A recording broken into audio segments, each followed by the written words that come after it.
Hello everyone, welcome to the Manu Law classes in the session of Daily News Analysis. Today is 29th of July 2024. I am Naresh Sharma and going to discuss with you the current affairs of the day. And dear students, आज का ये session हमारे screen पर ही होगा due to some technical issues. So let's start with the questions to revise some previous day sessions and some recent current affairs. और आज के इस करंट अफेयर में हम उन टॉपिक्स को भी इश्यूज को भी ऐड करेंगे जो बीच में हमारा डीएनए नहीं आया था, प्लस आगे आने वाले सेशन में उन डेज की न्यूज को मैं कवर कर लूंगा जिसमें आपका जो डीएनए था वो मिस था. So let's start with the question number 1. G4 nations are a group of countries seeking permanent seats on the Security Council. So this is the group of nations, that is Brazil, Germany, Japan and India. ये countries हैं जो कि United nation security council में permanent seat चाहते हैं और इन Nations को कहा जाता है G4 nations. G4 means group of 4 nations. Next question is, where is Gandhi Sagar Sanctuary recently in news to release cheetah? तो ये जो गांधी सागर सेंचुरी है ये कहां पर है? So actually this is in Madhya Pradesh. Another question is, where is Bunny Grasslands? ये भी न्यूज में है ड्यू टू आने वाले टाइम में बनी ग्रासलैंड्स में भी चीतास को रिलीज किया जाएगा जो कि हम साउथ अफ्रीका और वहां के आसपास के कुछ रीजन से लेकर के आ रहे हैं. So Bunny grasslands are located in Gujarat. Another question is, where is Kuno National Park recently seen in news regarding cheetahs? So ये जो Kuno National Park है ये भी आपका मध्य प्रदेश में है और इसमें भी चीता लाए थे हम गवर्नमेंट ऑफ इंडिया और उनमें से अराउंड 20 चीता लेकर के आए थे. ओनली 13 के आसपास ही उसमें सर्वाइव कर पाए थे और उसमें फिर से उसको जो है हम प्रिजर्व करने पर जो है एफर्ट्स कर रहे हैं. Another question is, what does the abbreviation ICMR stands for? So ये जो ICMR है अभी इसने रिसेंटली टीबी के डिटेक्शन के लिए एक अच्छी टेक्नोलॉजी का डेवलपमेंट किया है और उस टेक्नोलॉजी के बेसिस पर रूरल एरियाज में प्राइमरी हेल्थ सेंटर्स में टीबी का अर्ली डिटेक्शन पॉसिबल होगा. So ICMR is the Indian Council of Medical Research. So this is the fifth question. So now start with the question number 1. Manu's historic bronze opens India's medal hunt. ये जो लड़की है ये around 22 year old की है देखो अभी, और जो पेरिस में ओलंपिक्स हो रहे हैं ओलंपिक्स में इन्होंने अपना फर्स्ट मेडल जीत लिया. और ये किस स्पोर्ट से रिलेटेड है? तो ये एयर पिस्टल से रिलेटेड है, मींस ये शूटिंग करती हैं और उसी में इन्होंने ये मेडल विन किया है. सो अगर हम बात करें तो जब 2020 में ओलंपिक्स हुए थे तो ये तीनों के 3 इवेंट्स में फेल हुई थी और तब इनको बहुत रोना आया था. शी वॉज वीपिंग, बट अब देखिए कि मेहनत इनकी रंग लाई और इन्होंने इस बार अपना पहला खाता जो है अपना जो अकाउंट है वो ओपन कर दिया मेडल्स को विन करके. और एक बड़ी बात और क्या है कि the medal was also the first, पहला जो मेडल है ये won by an Indian women shooter. किसी भी इंडियन वुमेन ने जो जीता हो शूटिंग में वो इनका पहला है. तो मींस इनको फिर प्राइम मिनिस्टर सर ने पर्सनली कॉल भी किया. ठीक है.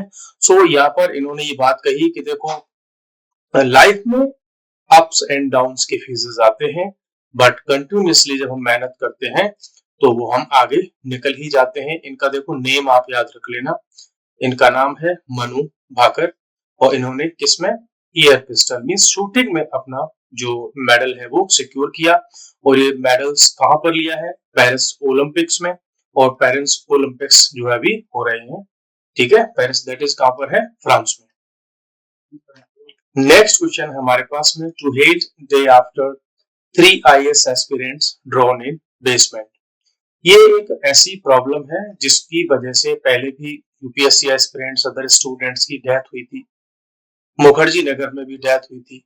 उधर जो है इलेक्ट्रोक्यूशन की वजह से हुई थी, जो करंट आ गया था गेट में। इस बार बच्चों की ड्रोनिंग में डूबने से डेथ हो गई। कुछ बच्चे पटेल नगर में पहले इलेक्ट्रोक्यूशन से उनकी डेथ हो गई, कभी जो है इलेक्ट्रिसिटी के करंट से। तो यहाँ पर इन चीजों को अगर हम देखें तो जो एडमिनिस्ट्रेशन है, जो अथॉरिटीज हैं, उन सबके जो है मिलकर काम करने से उसमें बहुत सारे लूप होल्स हैं और जो करप्शन अंदर तक सोसाइटी में घुसा हुआ है, उसकी वजह से सारे के सारे काम हो रहे हैं। सो इस पे मैं ज्यादा कुछ तो नहीं कहूंगा, लेकिन हाँ, ये डिपेंड करता है कि इस तरीके की जो घटनाएं होती हैं वो सोसाइटी की ही कहीं ना कहीं मेंटेलिटी को शो करती हैं। ये जो अभी अथॉरिटीज हैं, अथॉरिटीज कौन, क्या अथॉरिटीज कोई मीन्स कोई कोई रूम, कोई बिल्डिंग, ये सब चलाते हैं कि किसी एडमिनिस्ट्रेशन को? नहीं। एक्चुअल में इस एडमिनिस्ट्रेशन को, कंट्री को चलाने वाले तो कौन होते हैं? ह्यूमन बींग्स होते हैं। अब ये जो ह्यूमन बींग्स आए कहां से? इसमें जो ऑफिसर्स हैं, जो एम्प्लॉइज हैं, जो डिसीजन मेकर्स हैं, वो कहां से आए? वो सब आए सोसाइटी से। और सोसाइटी से ये वही वैल्यूज लेकर के आते हैं जो इनको बचपन से अपने परिवार में, फैमिली में, सोसाइटी में सीखने को मिलती है। और उन्हीं के बेसिस पर फिर ये अपनी मेंटेलिटी के बेसिस पर जो आम जनता है, कॉमन मैन है, कॉमन पीपल है, उनके लिए इनसेंसिटिव होकर के वर्क करते हैं। फिर इनका जो मैटर रह जाता है कि बस पैसे कमाना, बस वही इनका मेन मोटिव रह जाता है। जबकि जो गवर्नमेंट के ऑफिसेज हैं वो सर्विस के लिए होते हैं, ना कि वहां से करप्शन का मनी जो है कलेक्ट करने के लिए। नेक्स्ट हम चलते हैं, not all require tax clearance certificate to go abroad government. अभी न्यूज में एक स्टोरी चल रही थी काफी टाइम से, और उसमें ऐसे एक र्यूमर जैसा चल रहा था कि अब कोई भी पर्सन अगर अब्रॉड जाएगा, आउट ऑफ इंडिया जाएगा, तो उसको एक टैक्स क्लियरेंस सर्टिफिकेट शो करना होगा बाहर जाने से पहले। इट मींस अगर आप जो है इंडिया से बाहर जाना चाहते हैं तो आपको टैक्स क्लियरेंस सर्टिफिकेट देना होगा कि आपके ऊपर कोई टैक्स मींस जो है पेंडिंग में नहीं है।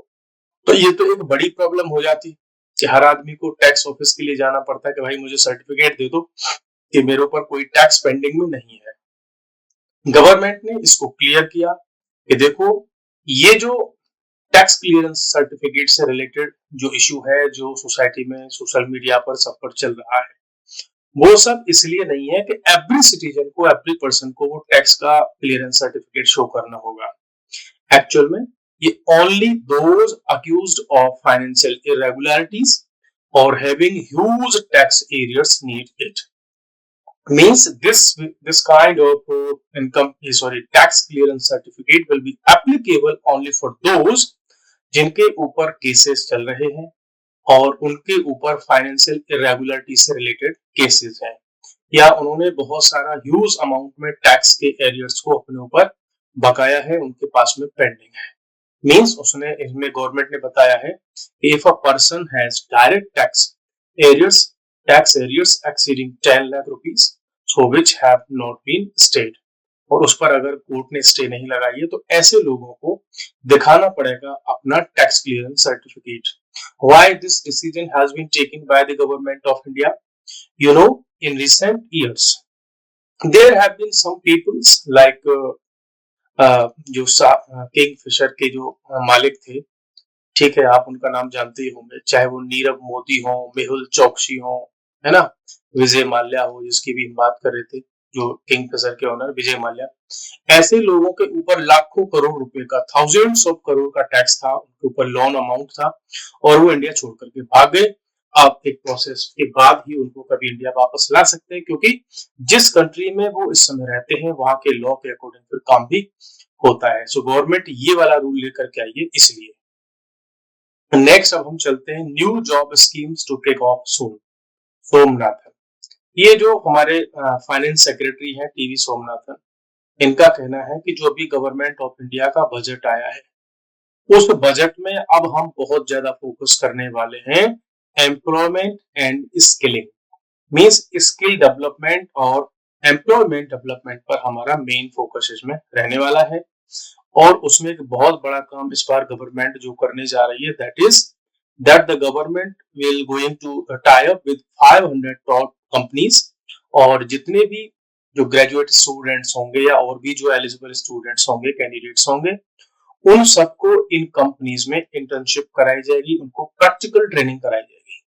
जब इनको प्रैक्टिकल ट्रेनिंग कराई जाती है, उसके बाद जाकर के फिर होता क्या है, इनको बहुत इजीली फिर इनको मार्केट में जॉब्स मिल जाती है। एक्चुअल में इंडिया में लोग बहुत सारी डिग्रीज ले लेते हैं, लेकिन जो एक्चुअल कॉमन सेंस होता है, कुछ स्किल्स होती है, वो डेवलप नहीं हो पाती, और उसकी वजह से फिर उनके पास में मार्केट में जो जॉब्स की रिक्वायरमेंट होती है, वहां पर जो एम्प्लॉयर है, that will ask at least you should have some skills, कि भाई आप उनका कोई स्पेसिफिक वर्क कर सके। ठीक है, तो वो जब नहीं होता है, लोगों के पास में स्किल्स नहीं होती, प्रैक्टिकल ट्रेनिंग नहीं होती, तो फिर वो वहां कुछ काम ठीक से नहीं कर पाते। इसीलिए कंपनीज फ्रेशर्स को रिक्रूट नहीं करती। गवर्नमेंट इस पर भी कोई एक स्कीम लेकर के आने वाली है कि जो कंपनीज हैं उनको शायद ये कुछ सब्सिडी दें, कि अपने यहाँ इनको आप जॉब पर रखो, उसमें से कुछ पैसा गवर्नमेंट देगी, जिससे कि ये जो कंपनीज हैं वो फ्रेशर्स को, जो फ्रेशर्स होंगे, फर्स्ट टाइमर्स होंगे, उनको अपने यहाँ पर सैलरी पर जो रखें, उनको ट्रेनिंग प्रोवाइड कराएं, उसकी कुछ सब्सिडी गवर्नमेंट बेयर करेगी। नेक्स्ट फिर हमारे पास है water logging rules continue as Delhi relies on 1976 master plan. Recent time में अगर आप देखोगे तो एक्चुअल में क्या है कि जैसे अभी कुछ स्टूडेंट्स की डेथ हुई, उसमें बेसमेंट में पानी भर गया, और भी कुछ इश्यू थे, ठीक है, उसके साथ में। और एक्चुअल में अगर आप देखोगे तो मेरा जो अपना ऑब्जर्वेशन है, बाकी आप लोग भी दिल्ली में जो लोग रहते हैं उन्होंने देखा होगा कि थोड़ी सी भी वर्षा हो जाए तो दिल्ली लगता है कि कुछ रिवर्स, छोटी छोटी रिवर्स में कन्वर्ट हो जाती है। उसके पीछे इशू क्या है कि दिल्ली का जितना भी ड्रेनेज सिस्टम है वो 1976 के बेसिस पर डेवलप किया हुआ है। तब से लेकर के उसमें बहुत ज्यादा कुछ अपडेट्स नहीं आए हैं। पॉलिटिकल पार्टीज हैं वो एक दूसरे पर ब्लेम्स करती रहती हैं। और अगर हम बात करें तो यहाँ का जो सिस्टम है उसमें एक पॉइंट तो इन्होंने ये रखा कि देखो, पहले जो दिल्ली की जो सड़कें थी या जो कुछ भी था, उसमें पक्के रोड नहीं थे, ठीक है, जो डाबर वाले जो रोड है वो नहीं थे, तो बहुत सारा पानी जो रेनफॉल का होता था उसको अर्थ क्या करती थी, अर्थ उसको एब्जॉर्ब कर लेती है, अगर वहां पर कच्ची मिट्टी होती है तो। इफ अगर हम सारी की सारी जगह को सीमेंट से, कंक्रीट से उसको जो है कवर कर देते हैं, तो अर्थ उस पानी को फिर एब्जॉर्ब नहीं कर पाती, तो एक्स्ट्रा पानी सड़कों पर, गलियों में, नालियों में, सीवेज सिस्टम में जो है कलेक्ट हो जाता है, और उसकी वजह से फ्लड जैसी सिचुएशंस क्रिएट हो जाती हैं अर्बन एरियाज में। प्लस इन्होंने ये कहा कि अदर इश्यू जो इसमें है कि भाई जिस समय दिल्ली का मास्टर प्लान बनाया गया था, उस समय दिल्ली की पॉपुलेशन अराउंड 60 लाख के आसपास में रही होगी, लेकिन अब दिल्ली की पॉपुलेशन की अगर आप बात करेंगे तो अराउंड 2.5 करोड़ है। इट मीन्स 4 टाइम्स के आसपास दिल्ली की पॉपुलेशन इंक्रीज हो गई, चारों तरफ बिल्डिंग्स इंक्रीज हो गई, पॉपुलेशन इंक्रीज, तो व्हीकल्स और जो बिल्डिंग्स, मकान, वो सब बहुत कुछ बन गया। लेकिन आज भी हम उसी बेसिस पर काम कर रहे हैं, और लगता ही नहीं है कि हम किसी नेशनल कैपिटल में रहते हैं। कई बार तो आप बड़े बड़े से पॉश एरिया जो हैं दिल्ली के, चाहे वो आपका ओल्ड राजेंद्र नगर हो, करोल बाग हो, ठीक है, ऐसे बहुत सारे एरिया जो कहने को बहुत पॉश हैं, लेकिन ये जो घटनाएं बच्चों की डेथ वाली हो रही हैं, फ्लड वाली हो रही हैं, बेसमेंट्स में पानी भर रहा है सड़कों पर, अगर 5 मिनट रेनफॉल होना स्टार्ट हो जाती है तो आप देखेंगे कि नी डीप जिसको हम बोलते हैं, उतना पानी उनमें रोड्स पर इकट्ठा हो जाता है। Another, Israel was to avenge strike that killed 12 in Golan Heights. Recently, there was an incident that the terrorist from Hezbollah, उन्होंने फायर किया जो है मिसाइल्स या रॉकेट्स के थ्रू, और गोलन हाइट्स में 12 जो इजराइल के सिविलियंस हैं, सिटीजन्स हैं, उनको मार डाला। अब यहाँ पर इजराइल का ये कहना है कि अब हम इसका रिवेंज लेंगे और हम इसको बहुत अच्छे से डील करेंगे। उधर जो फ्रांस है, जर्मनी है, या जो जो वेस्टर्न कंट्रीज हैं, वो इजराइल के साथ में आ गए हैं। उन्होंने कहा कि ठीक ये गलत है, इनको नहीं होना चाहिए, वॉर इससे नहीं रुक पाएगा। दूसरी तरफ जो ईरान है, because you know Iran is the supporting nation for Hezbollah. Hezbollah जो है ईरान का क्रिएट किया हुआ ही एक टेररिस्ट ऑर्गेनाइजेशन है और इन्होंने ही इसको क्रिएट किया है। तो अब ईरान ने ये कहा है कि अगर आपने लेबनान पर अटैक किया, बिकॉज लेबनान से ही तो ऑपरेट करता है हिजबुल्लाह, सो बोला आपने अगर लेबनान पर अटैक किया तो इसके परिणाम भयंकर होंगे, there will be dangerous consequences. तो इससे ये भी लग रहा है कि अब हो सकता है लेबनान पर डायरेक्ट अटैक्स हो। अगर ईरान इसमें इन्वॉल्व होगा तो इजराइल फिर इस पर भी अटैक करेगा। There may be some more spread और expansion of this war, because जब कोई थर्ड कंट्री इस वॉर में आएगा, ईरान अगर इस वॉर में डायरेक्टली इन्वॉल्व होगा, तो there are multiple chances that other nation on the side of Israel like western nations, USA, आपका फ्रांस, जर्मनी, ये भी इसके साथ में खड़े होंगे इजराइल के साथ। फिर ईरान के साथ में भी कुछ कंट्री जो है उसके सपोर्ट में आ सकते हैं। तो अगेन इट में टेक द ब्रॉडर जो आउटलाइंस ऑफ दिस वॉर, और ये वॉर जो है काफी लेवल पर इंक्रीज हो सकता है। नेक्स्ट है Iran Khamenei formally grants Pezeshkian presidential powers. Recently you know जो पेजेस्कियन है इनका इलेक्शन हुआ था एज प्रेसिडेंट ऑफ ईरान, और ईरान के जो सर्वोच्च मींस जो हाईएस्ट लीडर है दैट इज खमेनी, इन्होंने इनको ओथ वाला जो काम होता है, जो फॉर्मेलिटीज होती है कंप्लीट हो गई और अब पेजेस्कियन बन गए हैं प्रेसिडेंट। अब यहाँ प्रेसिडेंट अगर ये पेजेस्कियन बन गए हैं, so there are multiple chances of reforms in the society of Iran.